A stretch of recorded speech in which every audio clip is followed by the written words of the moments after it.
Hello, hello.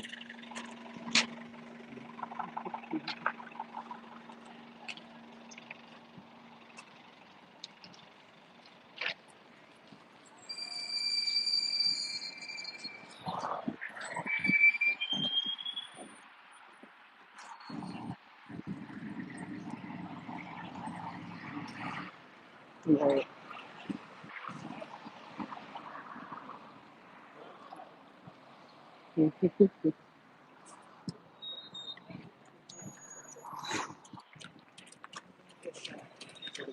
Okay, guys.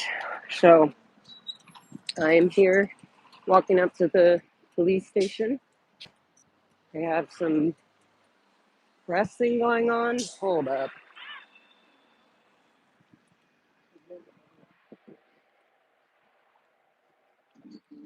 What is going on here? And why is this all closed? Are we not allowed to go in? Hey, everybody. Good morning. Thought it's the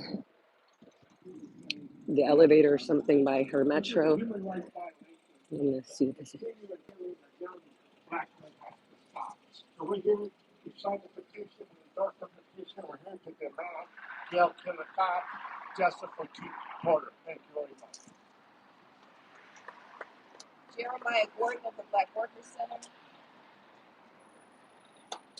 Hello, everybody. I'm Jeremiah Gordon from the LA Black Workers Center.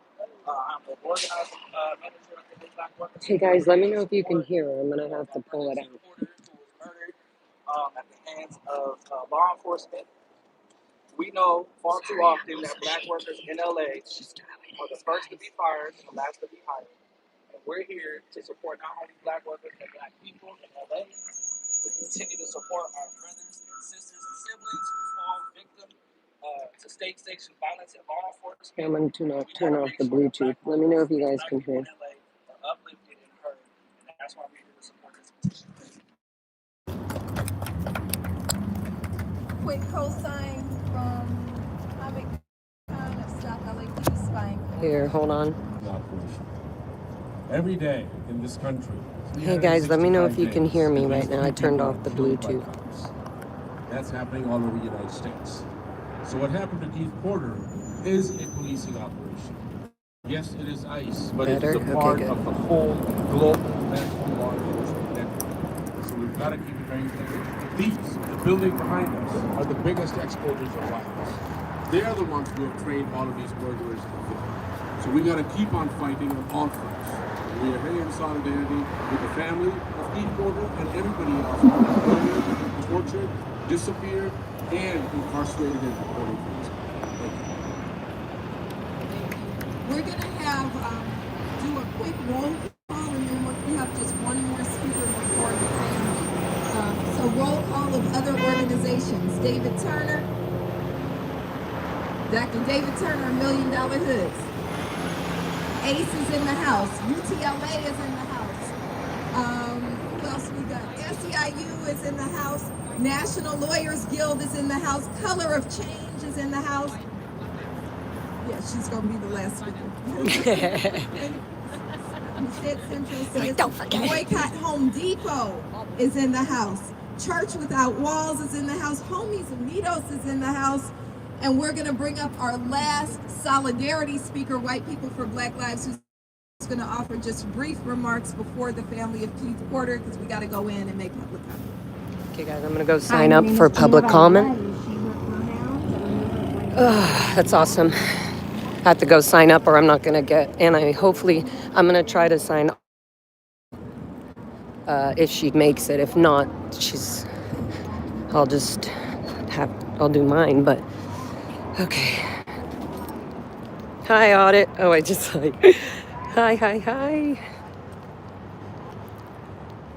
I hope they're having the meeting. I'm pretty sure because they just said wait to sign up. So I'm going to go in and sign me up and Audit if she can. Audit, you think you're going to make it or should I not bother with signing you up? Oh, also I need to I have to put my lighter. Hold on 1 second, guys. I brought a big bag of stuff, so I have to make sure.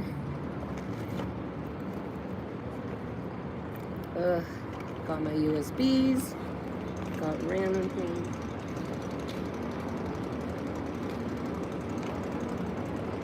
Ready to roll. Okay, good. Got my backpack. And okay.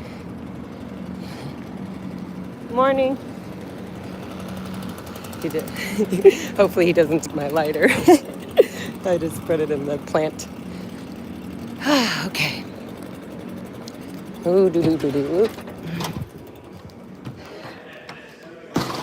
Okay, guys, let me just check in.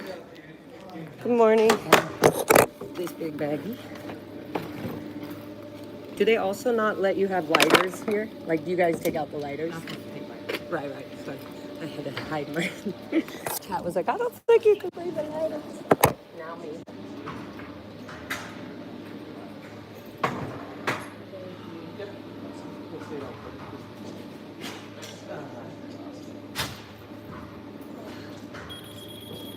Okay, here we go.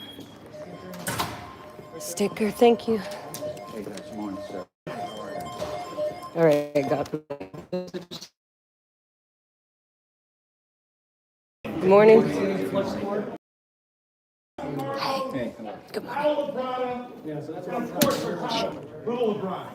I heard you that's your drinking buddy. No wonder you're a piece of shit. No wonder you wanted Arcos to be cheap. Do I give this to you? You come, you sign up. Drinking partner.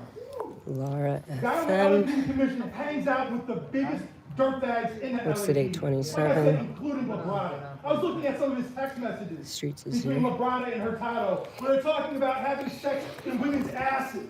This is what they talk about. On their Wait, phone, Audit, do you on want me their to sign you up? phone. Speak on all items or Yeah. put all their What a degenerate group I of forgot people. that there's One why you have the a hard actual time- agenda. Audit, do you want me to sign you up just in case or what? And you know what? Stop. You know what? When they ask you, Let me know. if you got the numbers for the outside agencies related to shootings, why don't you provide them? They've asked you for it twice. You pretended like you don't have the numbers. I have the numbers. Audit, let me know How do I have the numbers, but you don't? if you think you'll be here in 10 minutes, 30 minutes. George Floyd Valentine. Where's the George Floyd Valentine? This fucking I want to hide that one. Missing Scientologist guns. Where's the right missing here. guns? All I know is it's a sergeant from the Central Division at the time. 2000. Let me know. But that could be 3 people. Okay, yeah, Audit, just gonna call in then. Okay, I'm not gonna waste my time. They hide that.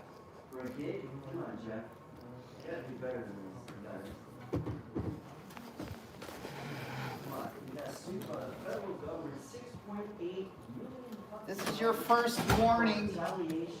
You guys hear about the court ruling this week? You hear about the 40 millimeters? I was at a protest this weekend. You know what? They hit these 40 millimeters, and everything was just fucking fine. You guys escalate every time. He's talking about, oh, why don't you come out there and see it? You can go look at my live feed. I'll show you everything. What happens at these protests? Great.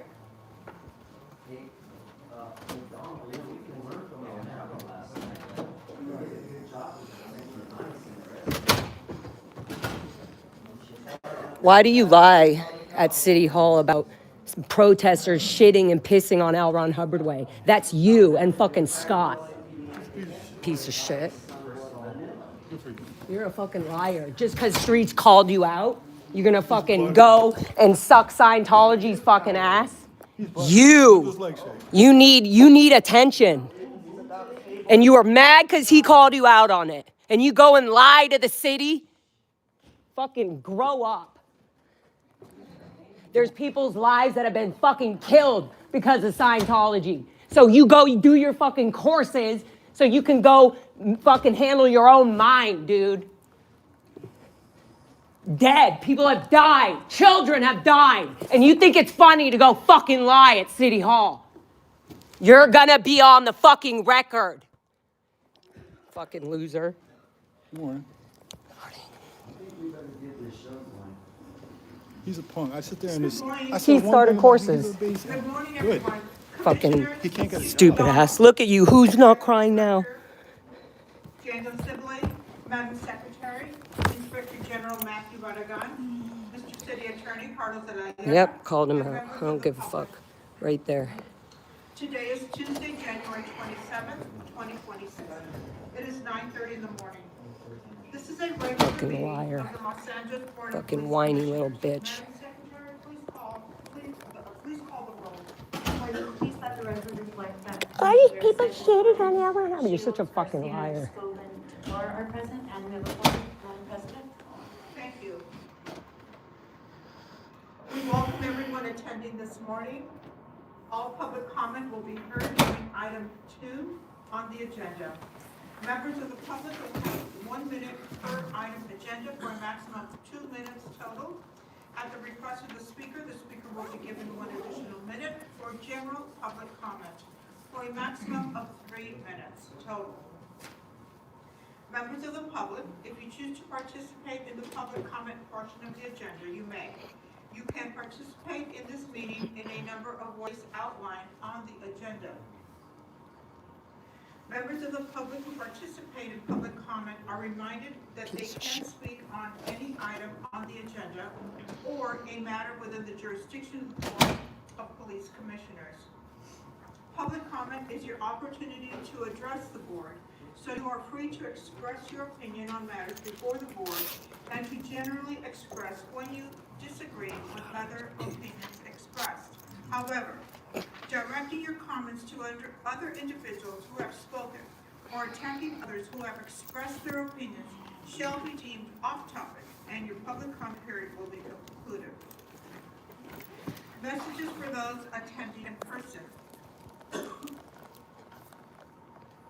These meetings are regular meetings between the board, the department, and key stakeholders. Meetings of the Board of Police Commissioners are open to the public. The Safety, Wealth, and Brown Act affords the public the opportunity to be present at meetings, hear presentations, and dialogue in real time, and provide feedback via the public comment period.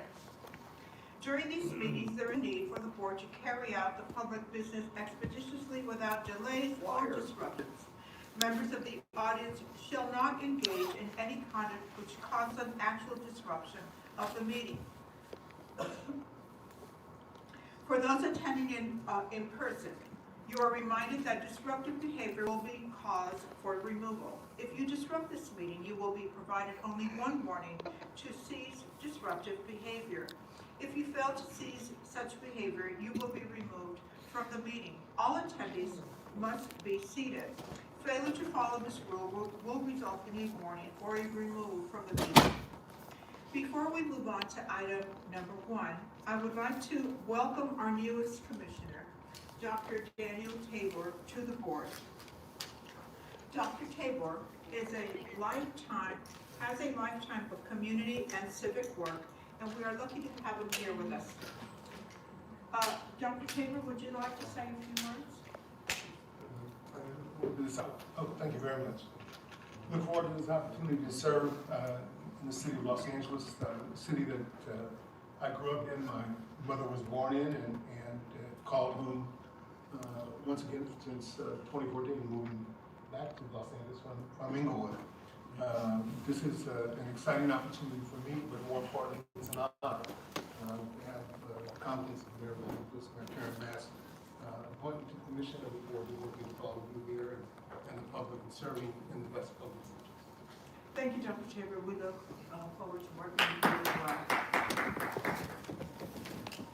All right, we move on now excuse me, to the report of the Chief of Police. Chief John. Good morning, President. Excuse me, Sanchez, Gordon, Commissioners, Inspector General Barragan, City Attorney De La Guerra, and Executive Director Silvia. Today's report will cover the prior 2 I know, weeks. he's a piece of shit. Highlight events, share our most recent crime trends, and provide an update on our current staffing levels. During the previous 2-week period, the department experienced no officer-involved shootings. Year-to-date, we remain at 0 compared to 2 at this same point last year. On January 19th, the city hosted its annual Martin Luther King Jr. Parade in South Los Angeles, an event in which I, along with command staff and officers, personally participated. The parade began as planned and initially proceeded without incident. As the day progressed, however, the department experienced a series of unrelated disturbances in areas surrounding the parade route, to include multiple calls involving large groups, fights, and reports of individuals armed with weapons. Several groups formed in close proximity to the event, requiring repeated redeployments of personnel. As conditions deteriorated, officers encountered increasingly unruly behavior, including rocks and bottles being thrown at them, which resulted in 3 help calls during the event.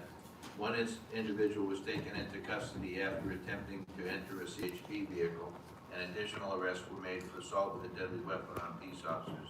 In total, there were 6 uses of force, consisting primarily of takedowns and limited. Sorry guys, my adrenaline's up. Importantly, no officers were Shaking a bit. Despite our efforts by our grid partners and private security to de-escalate the conditions, those measures proved ineffective as crowd behavior continued to escalate. Based on evolving public safety concerns, the parade host made the decision to end the parade early, and the council district concurred with ending the associated festival. Incident command transitioned to a crowd control posture, deploying mounted units, mobile field force, and tactical support elements, issuing dispersal orders and methodically moving the remaining crowd southbound to restore order. By early evening, Crenshaw Boulevard was reopened to traffic, crowd size had significantly diminished, and command was returned to the divisions.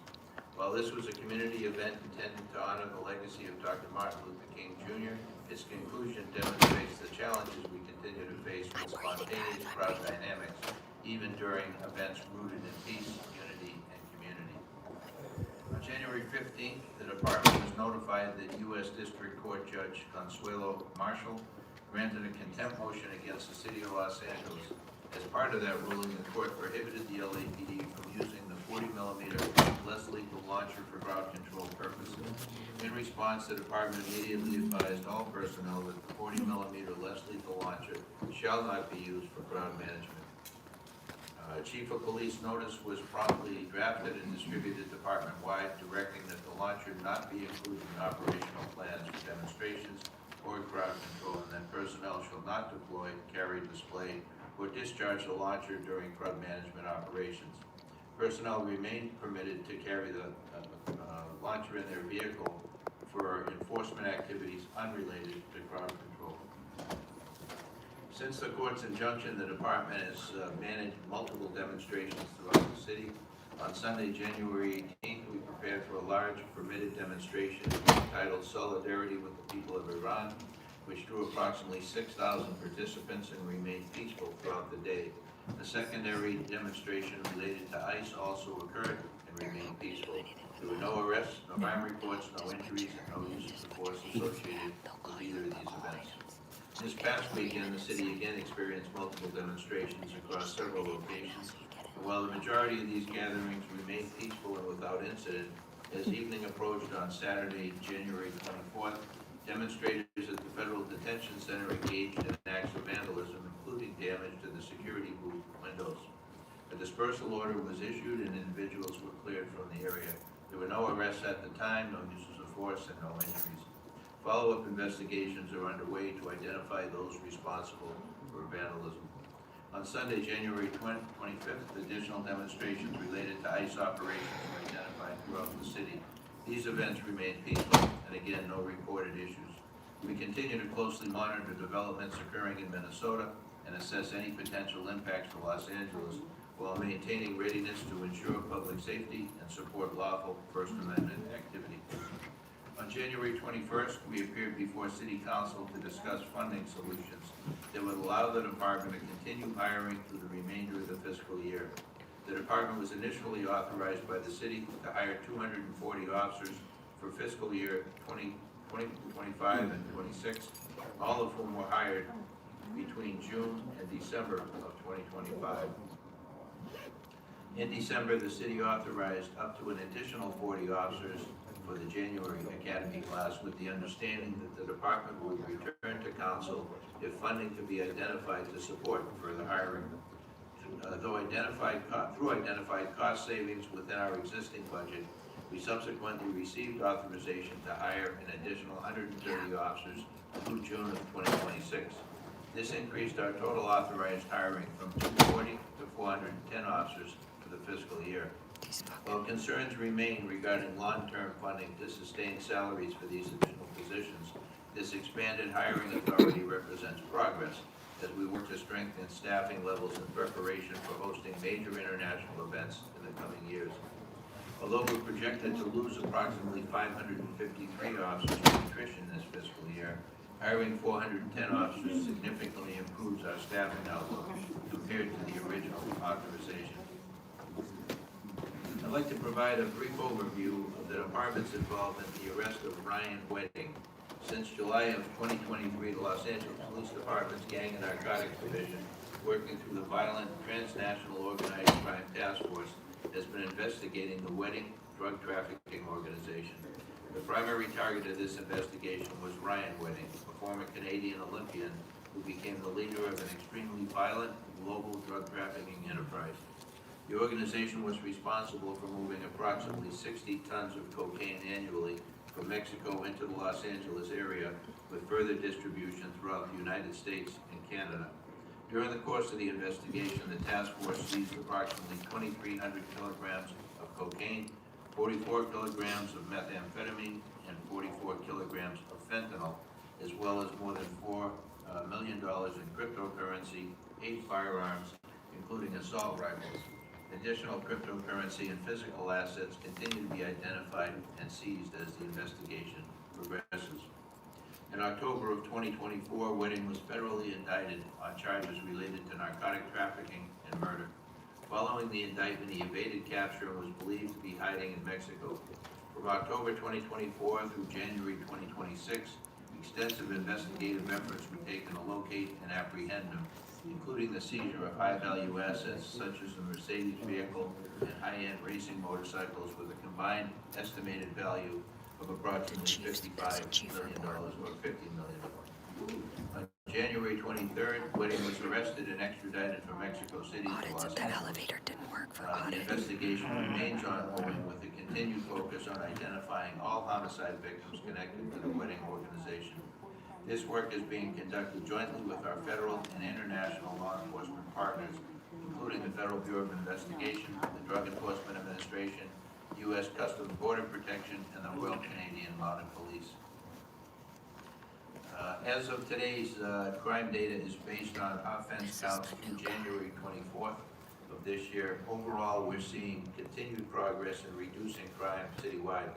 Compared to this time last year, combined violent and property crime is down 18.3%, representing 1,370 fewer reported crimes. Violent crime is down 9.6% year-to-date, and property crime is down 20.6%. With respect to homicide, the city's experienced a slight year-to-year increase of 2 cases compared to last year, with 19 victims this year compared to 17 at this time last year. While these numbers remain relatively small, every loss of life is significant, and we remain focused on directing resources toward addressing the underlying drivers of these incidents.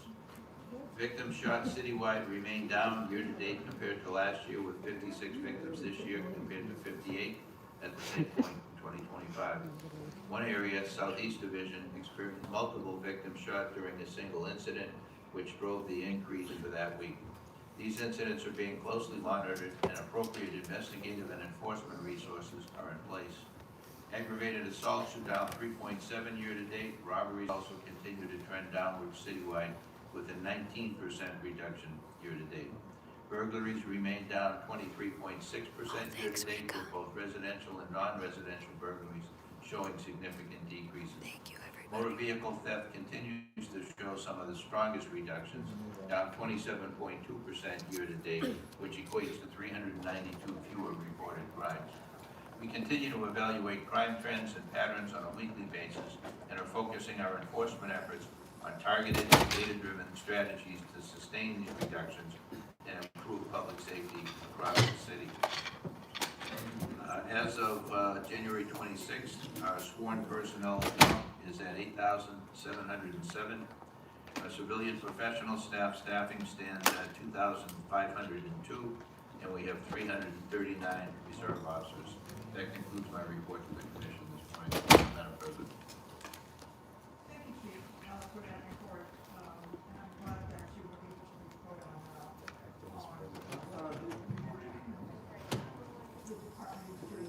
Turn on your microphone. We can't hear you. Thank you, Chief. Thank you.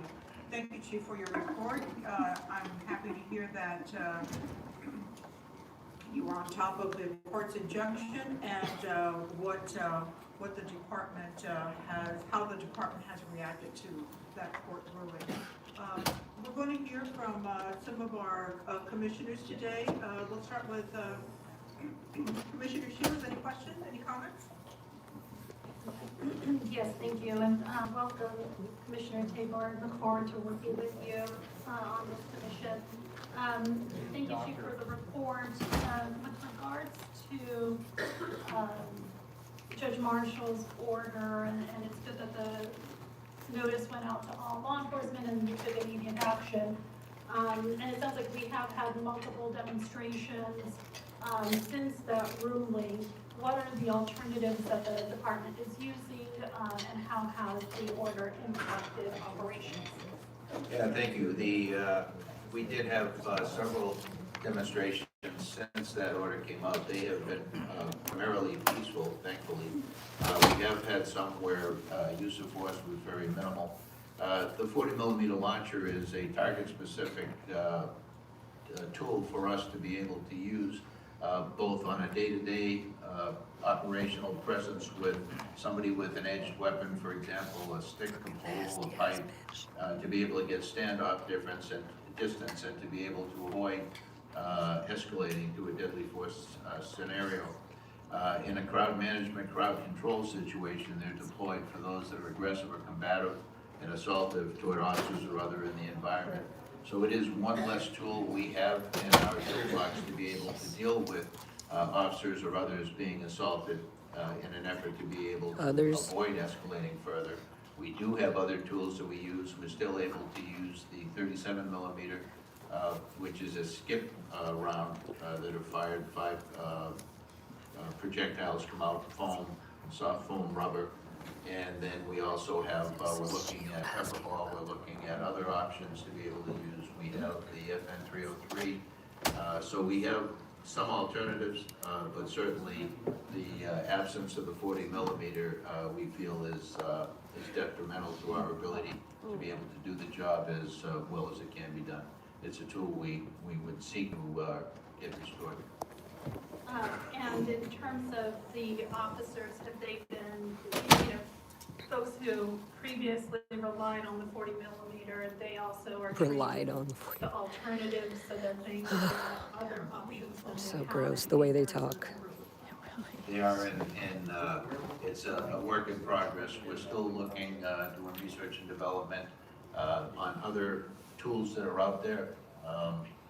Certainly we want to be able to provide our team with the tools necessary to be able to provide for their safety and the safety of others in a crowd management, crowd control environment. Thank you. And with regards to the additional hiring that you have authority to do, have you still had some of the same challenges in the past of actually getting recruits through the system or applicants through the system, or has that been improved? And I noticed that other departments like CHP and others sometimes outsource their background checks to help speed up the process. Have we looked at that in any way? Thank you, Commissioner. The system has improved. We were very critical of the system we were working with. We do recruitment, and personnel department of the city does hiring. There was a major delay in processing applicants throughout the last several years, to the point where they would be applicants would be offered jobs with other agencies they had applied to far before we were able to get to that stage at all. So we lost a lot of great candidates to other surrounding departments. We have worked with the general manager, who was relatively new at personnel department, and thanks to the mayor's leadership and support, we've been able to transition from where we were to, I think, a much more refined, more efficient system. We will be able to move candidates through in potentially half the time that it was taken before. It took up to a year before to be able to get someone through the process, and now the goal is to be able to complete it within 6 months. And so I'm optimistic about what the future holds in both our ability to be able to recruit. I think we've turned the corner on that front, as well as then to hire and process people to come into the organization. The challenge now is funding. As you heard heard last week, we went before the council to be able to get sufficient resources to increase our number to 410. Steal it from the fire again. But as I mentioned in the opening, that Can't fucking make it up. 410, we're Yeah, happy to get it's a that, joke. but we're gonna lose 553. So that's certainly a concern, not to keep isn't up it with attrition. focusing? Already down 1,400 officers and 2 years out from the Olympics. It's focusing on his Thank you. It's hand. good to hear that there's been improvements in the system so that we're at least able to hire through our authority as quickly as possible. You mentioned kind of, closely monitoring what's happening in Minnesota, and as we see more federal agents involved in shootings in various cities, can you explain just the role of local police when that happens? What can you do and what can't you do? What investigative authority do you have, or Don't kill people. in charge of that situation?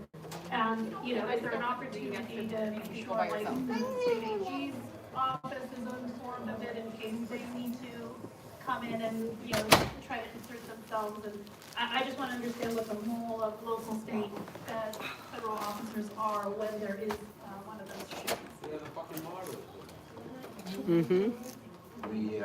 We respond to the shooting, we safeguard the scene, we preserve the scene for evidence, make sure that anybody who needs to be transported for medical attention is given that opportunity.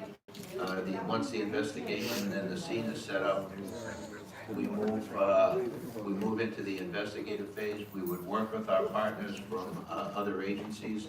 With regard to the federal authorities, they have the right to be able to come in and do the investigation. They would do the administrative investigation since it's their organization. If their employee was a victim of a crime, we would handle that part of the crime. Our role, robbery homicide, will roll out there and certainly handle it from the city side perspective. At the end of the day, if the federal authorities were desirous of taking over the investigation, I believe that we'd have to get the city attorney to weigh in on this, but my understanding is they have the right to do that. Thank you, Chief. Thank you, Madam President. Thank you, Commissioner Shields. Thank you, We'll move Irish. now to Commissioner Garcia. Welcome, Commissioner Taylor. Garcia. First of all, on the hiring, so the department's looking at hiring 410 officers while 500 plus are retiring. Do we have a sense of how quick in the year we'll be hiring and how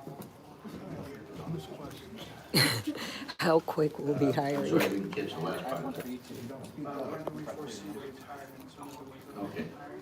as fast as they're retiring throughout the year? People are retiring faster, you can hire. Great, thank you. The numbers of hiring, people, how many will be in each class is determined right before the class starts. In some cases, we'll have more in one month than we would have in another month, depending on processing. How many people drop out at the last minute and how many then were able to get through the academy or get into the academy. As far as people trading out, generally we see the largest number in January. My understanding is that we're projected to lose 92 people in January, and the way that the system is configured for retirement, we anticipate greater numbers in the beginning of the year than we do later in the year. So we will take a bump or a hit in January more so than the rest of the year. We will hire as best we can in a steady fashion through the rest of the fiscal year. The persons that are standing back there, there's some seats up here. I'd like for you to be seated, please. Thank you.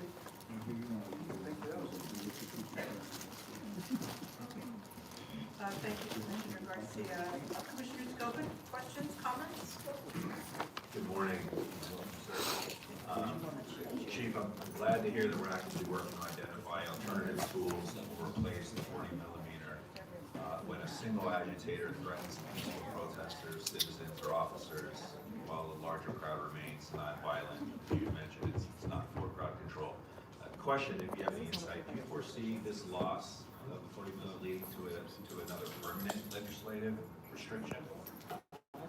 My hope is, and again, it's a city attorney probably question, as far as the ability to be able to appeal this finding. I know city attorney would have to weigh our ability to be able to do that, go back before the judge, or take it to another panel to be able to reevaluate the position on that. My hope is that there would be a reevaluation and we would restore our ability, like every other law enforcement agency pretty much in the nation, our ability to be able to use that tool. Taking it away from the Los Angeles Police Department hamstrings us in a way that I think could be detrimental to our officer safety and public safety overall. So, yeah, my hope is that we move forward on that. Great. And I do share your sentiments at the privilege of watching the MLK parade. Other than the stabbing, are there any other incidents that are currently under review on that day? There were assaults, a couple of assaults on officers and assaults on others. Haggis. I am not sure where the investigation is. Thank you, Irish. But, You sweet.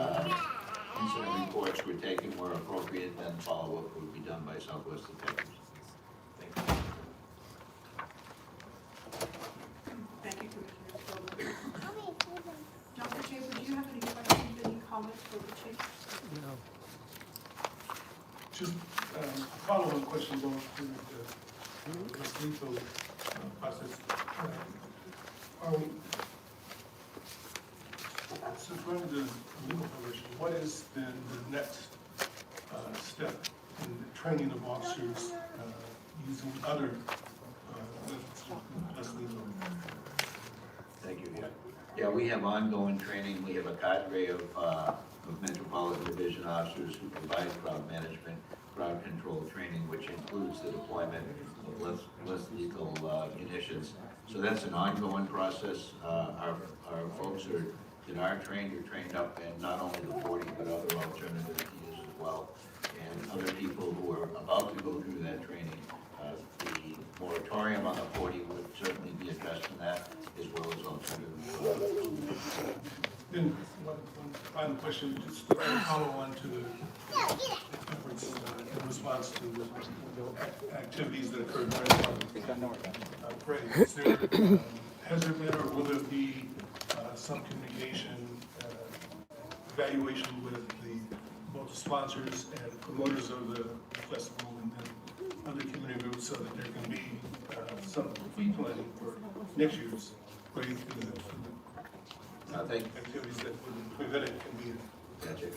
Thank you for that, Commissioner. Yeah, there were ongoing communication with the parade organizer, the council member in the area, and then others, sponsors of the event as well, as to the decisions made that day to stop the event, the parade early, and as well as the festival to shut that down out of an abundance of caution for the safety of everybody there. And so this relationship is one where there will be continued dialogue. And we're always looking to make an event safer the next time based on what we found this time. We work closely as well with our grid partners to be able to help work and identify where problems may occur in subsequent parades to be able to alleviate those problems before they happen. Thank you. Any follow-up questions from any of the commissioners? Okay, thank you very much. Thank you, Chief, for the report. We now move to item 2, which is the report of the Inspector General. You may proceed, Inspector General. Good morning, Commissioners. Since my last report, I've had the opportunity to speak with several groups in my capacity as Inspector General.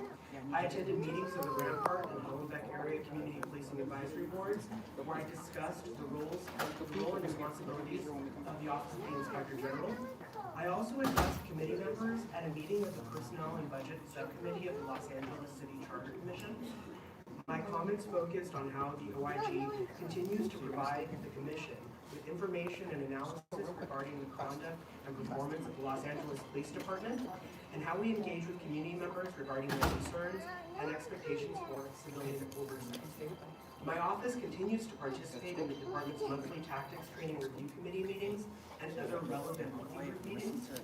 I also continue to respond to public inquiries and requests for public information, ensure that my staff responds to each request as a categorical use of force, and oversee the intake of complaints relating to allegations of LAPD conduct.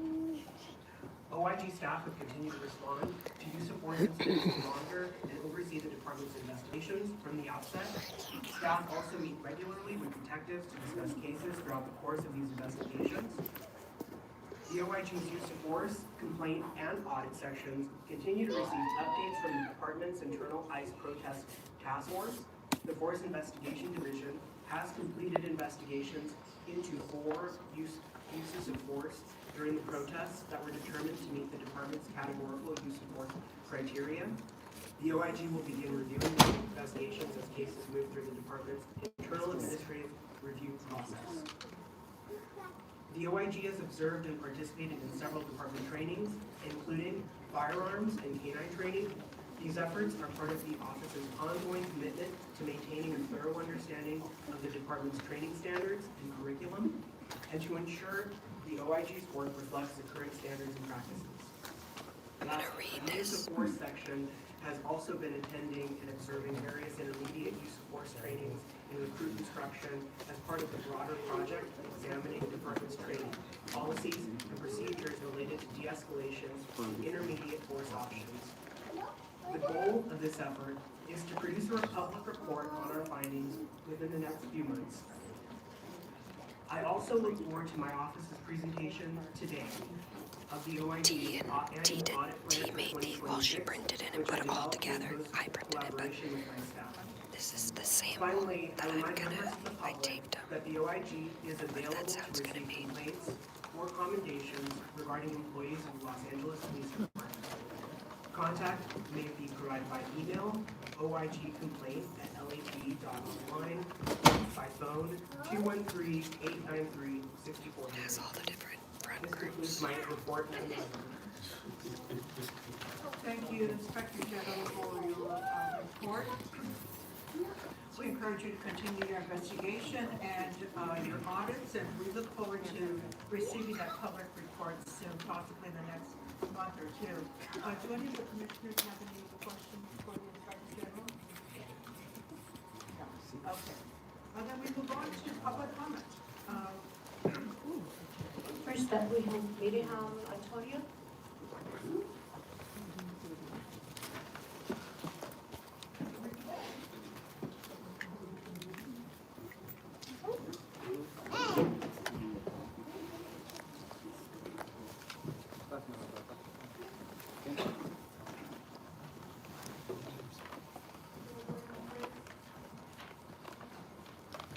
Hello, board members. Good morning. My name is Miriam Antonio, and I'm here to say something that's obvious. LAPD continues to not know how to adequately respond to emergencies involving individuals experiencing mental health crises. Time and time again, we've seen countless scenarios like the case of Linda Becerra, who was a Latina trans woman who called 911 for help. She was experiencing a mental health crisis, and instead of arriving to protect and de-escalate, LAPD arrived to escalate the situation, used excessive force, and thus violated Becerra's constitutional rights. How do we expect the community to continue to trust law? Again, we see them not knowing how to adequately respond to these situations. I ask that today, when you review item number 6, you closely look at the records and you hold these officers accountable so that they do not continue to act with impunity. Thank you. Yeah, it's available on T's page as well. Next on Zoom, we have Philip. Zoom. Oh, full house. All items, please. You know, on X, there's a post shared by Film the Police LA on January 19th that reads, Deputy Chief nonchalantly calls Jason the child molester. And there's a video showing Alan Bragdalot embarrassing this department once again. Now, I may not stand politically with the victim here, but as a father, I stand with him 100%. I suggest that you, Bragdalot Hamilton, be a man, pick up the phone, and call Mr. Reed and give him an apology. And to think, you want to be chief of police? Not under our watch. We also have a chief who has done nothing to better this department. Instead, he has pawned off his workload to Choi and has promoted misogynistic people such as Hurtado. And who does Hurtado have coming to his rescue? Another misogynistic pig like himself, who is a former assistant chief, Al Labrada, better known as Air Brada. And when Labrada gets called out, what does he do? He body shames people, calling them a skinny scarecrow, calling people in the department a walrus and a puto online, which is a derogatory homophobic slur. Labrada, who defends Hurtado, has no class. Labrada has even attacked me online with lies. What's the matter, Labrada? Did your feelings get Hurtado? And I would tell him to leave my name out of his damn mouth. But his classless behavior just proves the point of the kind of person he is. Former Chief Moore, you should have never promoted him. And Jim, you should have never promoted Hurtado. When Hurtado got called out, he ran to his knight with tarnished badge, Labrada, who sends text messages to female officers he has dated saying things like he will execute them if they do not love him. See, Labrada thought he would be the hero defending his little buddy Hurtado, but in reality, the truth about these guys are being blasted by others. Truth is, Jim, the women in this department do not feel safe around the misogynistic command staff. It's obvious they were not promoted by merit. Labrada should have never been an assistant chief, and you should have never promoted Hurtado. And on another note, I have to give credit where credit is due. Monica Rodriguez brought up a good point at the last meeting regarding newly formed animal cruelty task force in downtown. She made the concern, why do we have this task force when the department has other needs elsewhere? Civilian employees are being furloughed, and this task force was created by a certain deputy chief, whom I've already mentioned today, because he was blackmailed. Do something, Jim. God bless the LAPD. I yield the rest of my time.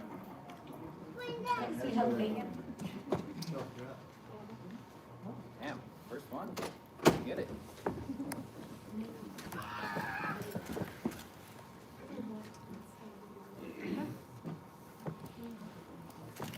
Nice. Let's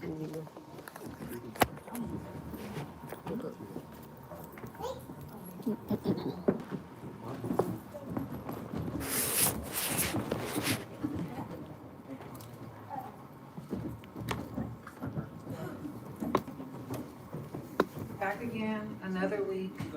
My name is Janae Tyler. I'm the cousin of Keith Porter Jr. I'm here again because even since the last time we've been here, there's been no progress with the investigation. There have been no answers given to the attorney or to us as his family. We need answers, we need an arrest, and we need a prosecution. Today we submitted over 18,000 signatures from constituents calling for the arrest and conviction of Brian Palacios, who should have never been given a gun and should have never been deputized in any fashion, even as an ICE agent. We need answers. We need to know where this investigation is going. We need to know who is going to be assigned to the investigation in the DA's office. And we need to see momentum now. Jim, make that arrest. Anything that has been done by community. The DA looked me in my face, like I told you guys last week, and said that he won't bring forth charges unless LAPD homicide hands him basically a case on a silver platter. Well, community has been handing you guys the case on a silver platter. The only reason we know who Brian Palacios is because of community.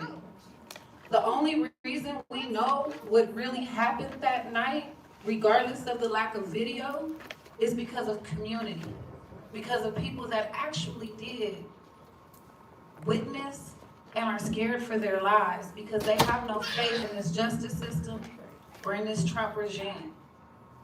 LAPD is complicit in what happens to our community and what happens to our citizens, and right now they're complicit in covering up or washing away the murder of Keith Porter Jr. That's right. From the beginning, you guys heard me say last week that even when they did arrive on the scene, the officer never had to surrender his service weapon. He was never taken in for proper interrogation. He was never given a sobriety test. And like I said last time, what we now know is that he is a child abuser, he is a racist, and he is a homophobe. This man should have never been let loose on the American public again, and never should have been given a firearm. We need you guys to now take over the investigation and do your jobs and not cover up what ICE is doing in this community. Murder after murder after murder. But Keith Porter Jr. was the first.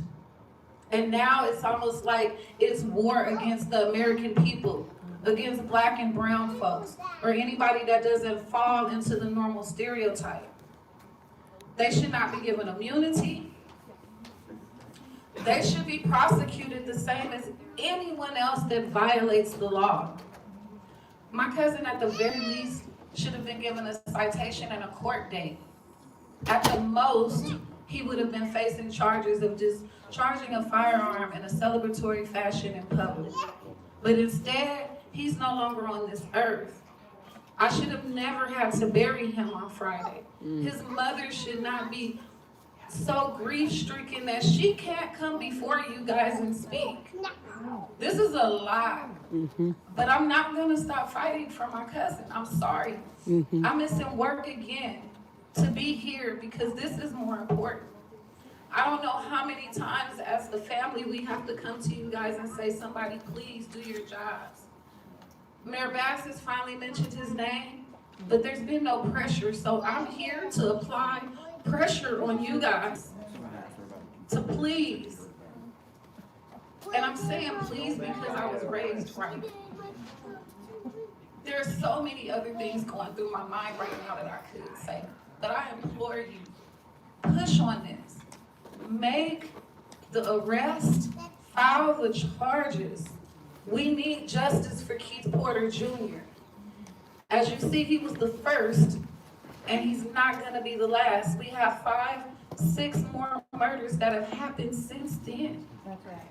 So when is LAPD gonna draw the line? You guys are not supposed to be complicit with ICE. That's right. You guys are supposed to serve the community. That's right. So please do your jobs and have this man arrested, file the charges so that we as the family can get justice for Keith Porter Jr. and we as a community can go back to some sense of safety in these streets. I work at a school.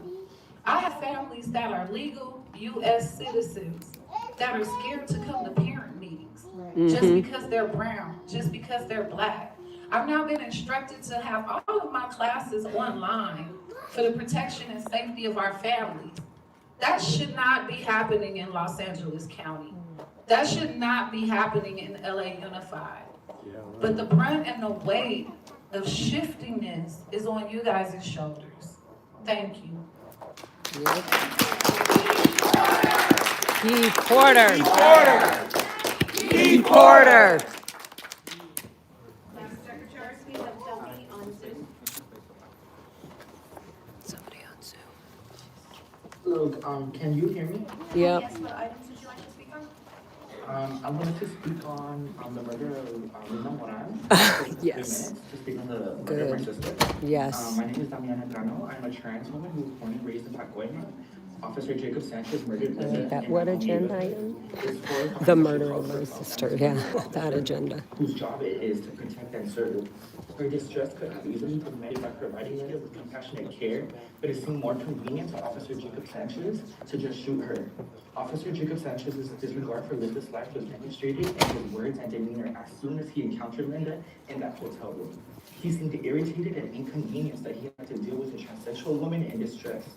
His irritation only made Linda more in distress, exacerbating her mental crisis. Officer Jacob Sanchez deserves to be held accountable for the killing of my sister, Lina Moran. Yes. I do not feel safe in my community while someone like Officer Jacob Sanchez is entrusted to protect and serve in my community, or any community for that matter. I am pleading to the board to bring justice to the death of my sister, Lina Moran, strip Officer Jacob Sanchez of the privilege of being a police officer, and charge him with murder.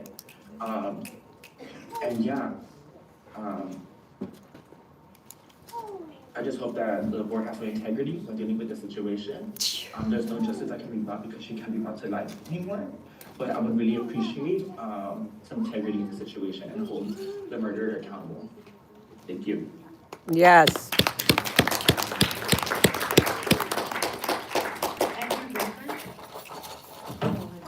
There's Andrew. It's okay, I'll go with you.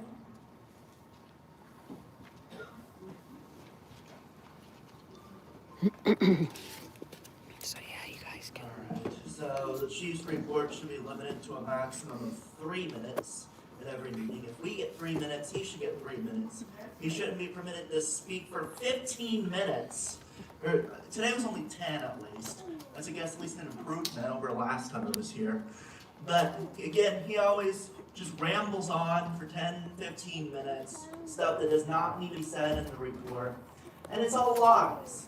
The LAPD is still continuing to use less lethal munitions on protesters. They're still continuing to be violent. They do that all the time.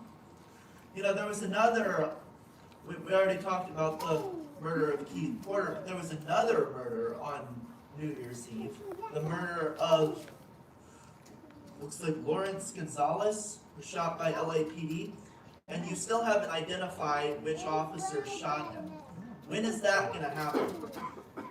Are you now trying to adopt the ICE policy? We can never know who shot and killed people on the streets. When are those officers going to be? Those names going to be released? That should have happened weeks ago. There's another one. LAPD officers shot an animal on the 20th of December, over a month ago. Those names have never been released. Which officers shot someone on that day? So, I mean, when are those names going to be released? That should have happened weeks ago. So, we have, I guess I could just skip the Inspector General's report. That was a whole lot of nothingness. We have the consent agenda, which is, so let's see, we've got more data sharing and surveillance stuff. No. We have 3 separate agenda items for different LAPD divisions to go run in the desert with ICE agents, because ICE participates in Baker to Vegas, and you still participate in that event, even though ICE participates in that event. They host and celebrate ICE agents, and you're going to go out there and party with them. Wow. So, we've got City Hall is aligned going we've got down. another Oh wow, cadet on it. program. Okay. How many more teenagers are going to be sexually assaulted through the cadet program while they're being indoctrinated into being LAPD officers? So we have the face covering policy. See if you comply with that or not. I know you were trying to sue activist organizations for the Watch the Watchers site, which was completely legal. No, I would stay on Zoom and then go to City Hall. That was ridiculous. Because there's a lot of people here. Exactly. Audit, I would just go to City Hall then. Good morning. I'll meet you there. What items did you speak on? All items, please. 3 minutes? The United States of America is a constitutional republic. Christ is king, and all lives matter. The Moran incident has been brought up time and again. You can see there are letters in the section posted online. I encourage everyone to take a look at the video. The video will tell the story. The situation has been mischaracterized, and it's unfair. We need an objective analysis done through investigation, not a mob trying to pressure a political resolution and decision. In those form letters, you will see a sentence that is inaccurate. And it's clear that people didn't even read their own letters, just posting names. There are about 20 letters. That is not community. That is mob that doesn't even bother to read their own letters. And the sentence that I'm referring to, Yeah, this guy's on Zoom right now talking, so Zoom's still open. they have blood on their hands using the wrong word. Look at it yourselves. Chief, great report. Welcome to the police commissioner. What is that? God bless the LAPD. Oh my God. Thank you. Next we have Trent Sunha.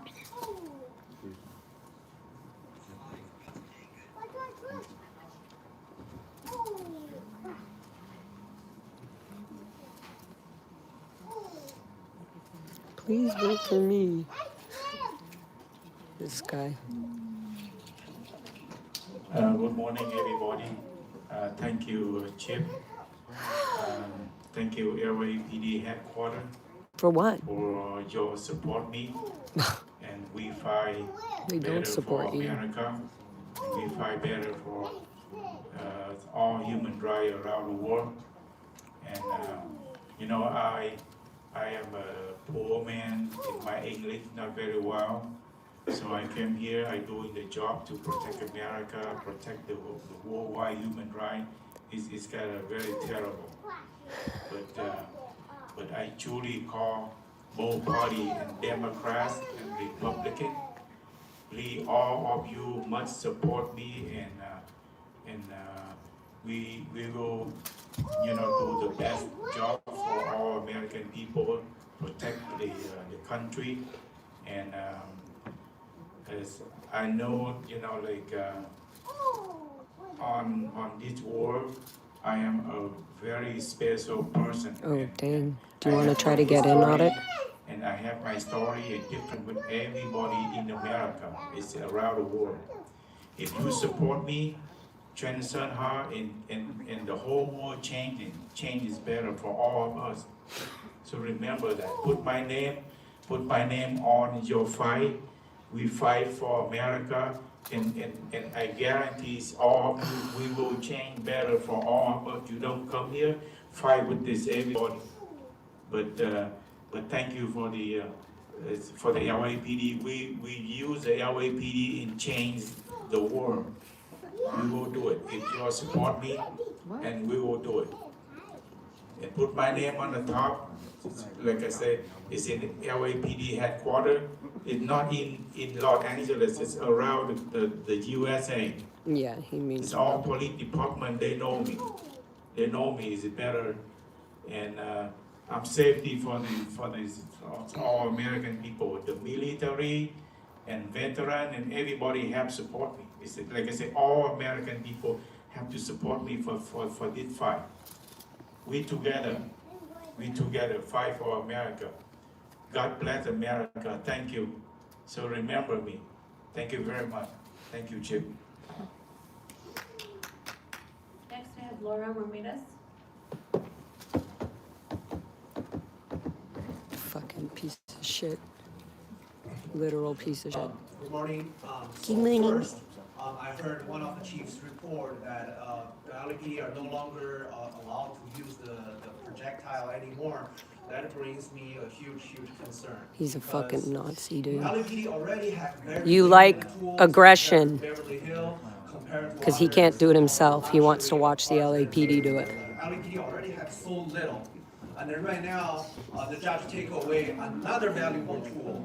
And then on the other hand, you see the protesters have all sort of different water bottles, rocks, throwing chairs. Shut up. And then a baseball bat, and all those kind of things. And then so I just feel. What are you talking about? Very problematic, and then I feel, Chief, these issues will give you a headache for your next. Oh, a headache. Or whatever. This is really bad. Second of all, Chief, is that I want to report that I witnessed a crime on one of the intersections. The Uber driver was driving two passenger, and then the Off topic. Get out. Two passenger obviously drunk, so they were in the File a report. They were holding the door. They refused to close the door. They refused to allow the Uber driver to file a leave the scene. report. And then the Uber driver called the 911. I was happening to waiting at the bus stop. So I was actually witnessed the whole conversation. File a report. 911 call. So the Uber driver continued saying, please get an officer not able to leave. Because if I leave, I will be running them over. Fucking wasting people's time. And then the 911 continued saying, sir, are you seriously injured? Are you harmed? Or are those two suspects have a weapon or whatever? And then they say, no. And then, okay, sir, we're going to transfer you to non-emergency line. And then until my bus came, which is 20 minutes later, that Uber driver still waiting for so-called non-emergency line.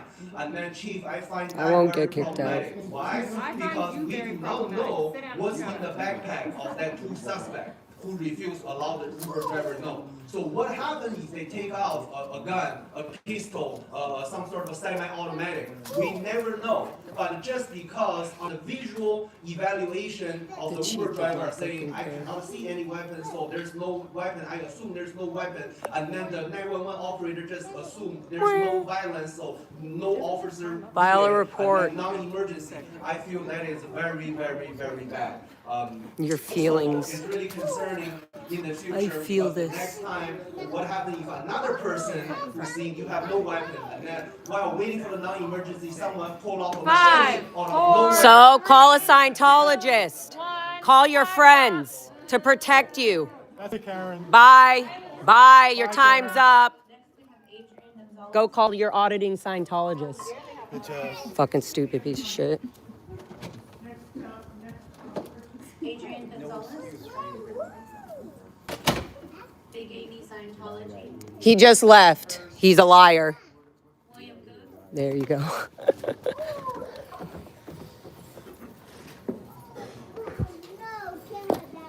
He put like 5 names. Big Amy, he just puts random shit. So Jimmy lied again. Commissioner Scobin asked you at the MLK parade, were there any other incidents that happened? Yes, there were. Your deputy chief called a community member a child molester. Multiple times. Said he knew his past, knew everything about him. Said it was a public event.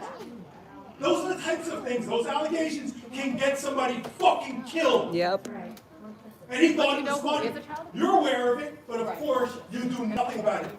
Actually, it's more worse than that. You actually created the situation. Because that same guy, Jason Reedy, he was targeted in the past by an SLO who called him a wife beater. Filed a complaint on that. You said there was no misconduct. Shame. Lying on a community member, calling them a wife beater is not misconduct. No. Are you fucking kidding me? That's disgusting. No shame on you. Now, I gotta tell you something else. You guys are talking about the things that are going on with ICE in Minneapolis and with shootings. And you guys just like overlooking what's happening right here with this police force, with immigrants and shootings. You guys have it on the agenda today. Yep.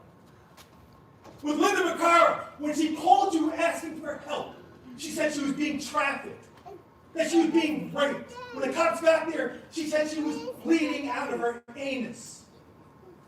She asked for help. And instead, they just disregarded her. They just rolled their eyes. They said 5150. And she was desperate. She put a knife to her own neck. And the officers on scene, the supervisor, put a DCO and a less lethal. They said if she comes in this direction, close the door. Instead, they fucking shot her. Now, if this was ICE, Karen Bass would be all over the TV railing about it. But since it's our own fucking police force, she says nothing. And it's fucking disgusting. Now, you guys are doing an audit or a performance evaluation of this chief right here. He lies to you. All he does is lie to you. Did he ever get back to you on the comparison between the departments with shootings? I hear outside agencies, other agencies in the LA area, police shootings are down 20 to 40%. But with these guys, they go up. And it's always like that. When you look at the data, I looked at data from like 5 years ago from a CPRA that you guys released, comparing you guys to the Philadelphia and Dallas and the LASD and every other police force, and you guys are the biggest killers.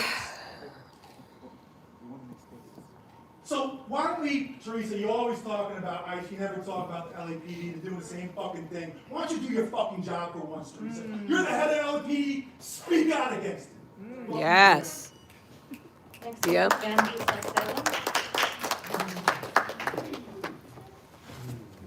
Yes.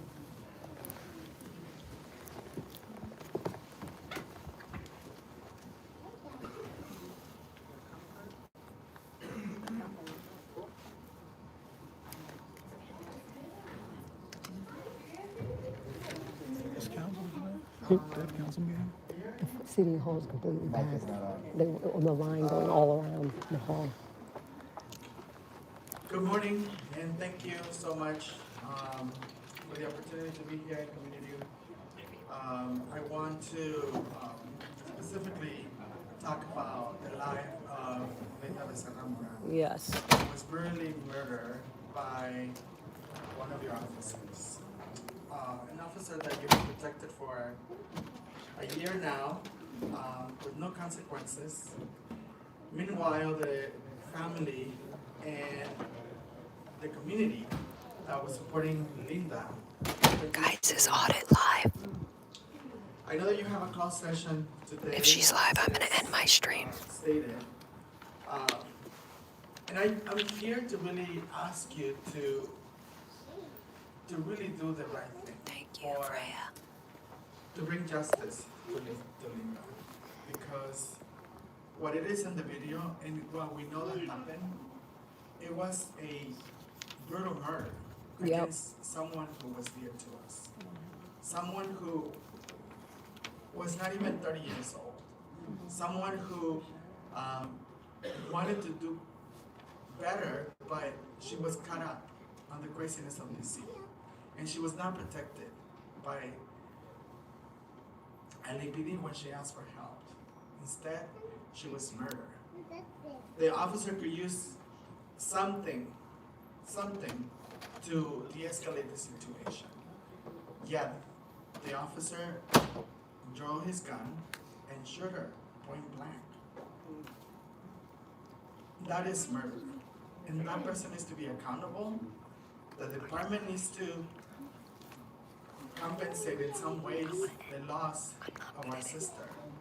You go live. That's right. And I'm hoping that when you have your discussions, that you actually bring justice to the memory and the life of Linda Becerra Moran. And that hopefully there are some changes that happen in this department. Because as we hear and as we see, our people continue to be murdered by ignorant people who are not trained, who are not capable, and to be out there on the streets. And so, what are we going to do to really create the changes that need to happen? To have a better police department that actually does what it says in the slogan, to protect and to serve. And so, I'm asking, I'm pleading, that you do bring justice to the memory and the life of Linda Becerra Moran and her family. Thank you. Say her name. Linda. Say her name. Linda Morales. Say her name. Linda Marcela Morales. Thank you. Same officer shot somebody a couple weeks later, too. Nobody talks about that. Jacob Sanchez shot somebody right after that. Okay, everybody go to Audits Live. I'm going to end. Now she's here. Like a month later. Love you all. Thank you for the memberships, you guys. Go to They don't Audits mention Live. it. She's They won't live let now. you guys know that. Now you know it. You know the name of them? Okay, go to Audits Live. I don't know if See they you got it, guys but in the chat.